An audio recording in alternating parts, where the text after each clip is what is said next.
In today's video, we shall look at energy and power associated with a wave, namely a traveling wave.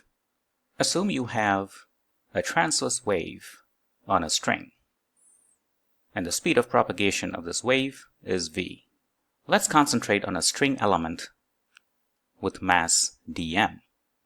The kinetic energy associated with this string element is given by the following expression: half the mass of that element times the square of the speed of that element u.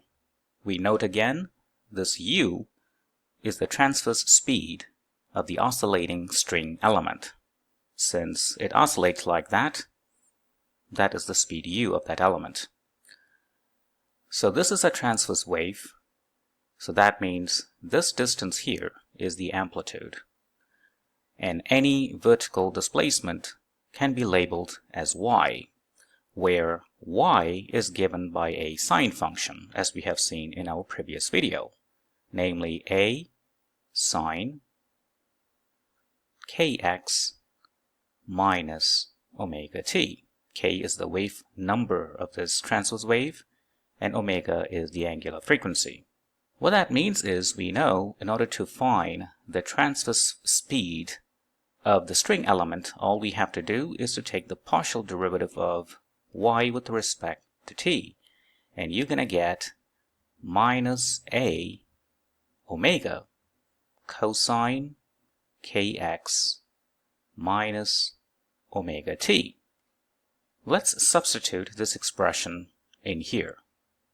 That would give you half dm and the square of that expression.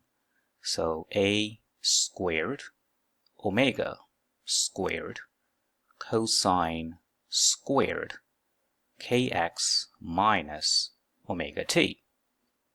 This is a physical string. Assume that this string has a mass density mu.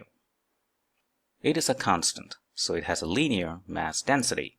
So that means if you multiply that mu with the length of that element, you get dm.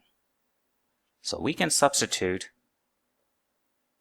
dm in terms of mu like that, and the rest will just follow.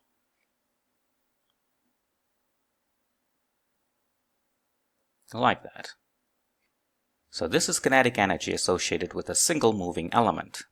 Now let's determine the rate at which kinetic energy passes through that string element. The rate of energy means you have to divide this entire equation with dt. And you get the dt will be attached to dx, like that. Omega squared a squared cosine squared kx minus omega t squared. Note that while this expression here gives you the rate at which kinetic energy passes through a string element, it does also represent the rate at which kinetic energy is carried along by the wave. That means dx dt refers to the speed of that wave propagation. And we can simply replace dx dt with v. Now let's calculate the average rate at which kinetic energy is transported. So the average is usually represented by that sign, the average of dk dt. The right hand side, everything else is constant, except for one term. And that term is the cosine term. It has x and t dependent. Now the average value of cosine is 0 over 1 period. This is from trigonometry. Likewise, the average value of cosine squared of an argument evaluated over a period is half.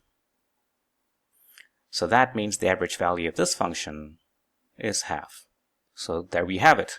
The average rate at which kinetic energy is transported by this wave is given by 1 over 4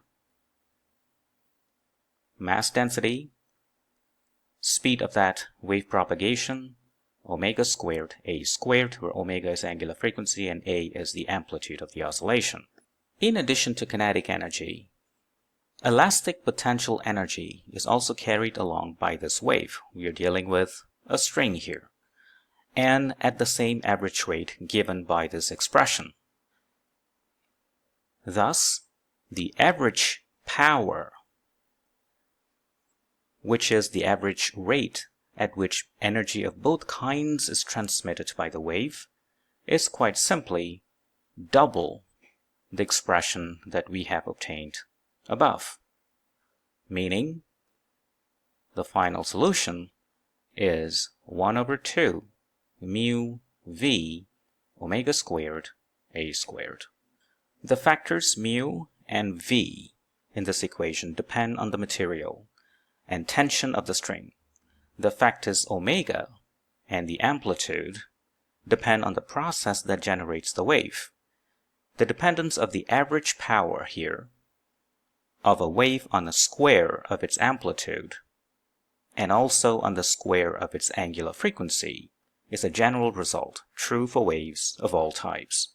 As we have pointed out a few minutes ago, the factors mu and v in this equation depend on the material and therefore the tension of the string. This is the exact equation through which how they are related. The speed of propagation equals the square root of that tension in the string over the linear mass density. Let's look at the problem. A string has linear density of 500 grams per meter and is under tension of 50 newtons. A sinusoidal wave with frequency 100 Hz and amplitude 8 millimeters is transported through the string. At what average rate does the wave transport energy? Remember the equation for the average power. It was given by half times the linear mass density times the speed of propagation times the square of angular frequency times the square of the amplitude. Now first we need to figure out this angular frequency. Angular frequency is given by 2 pi linear frequency. So our linear frequency is 100 Hz. So you have 200 pi radian per second for omega. The next is to determine the speed of propagation. As we have mentioned, it is given by the square root of tension over linear mass density. Tension was given to be 50 newtons. The linear mass density is 50 grams per meter. Changing that to kg per meter, you get 0.5. And that will give you 10 meter per second for v. Now let's substitute all the numbers in the expression for the average rate for the power. And you're going to get half the mu is again it's 500 grams per meter. Turn that into kg per meter, it becomes 0.5. V is 10. Omega was found to be 200 pi. Don't forget to square it. And the amplitude was 8 millimeter, so 0.008 meter squared. And it turns out to be 63 watts. And that's the answer. Thank you for watching.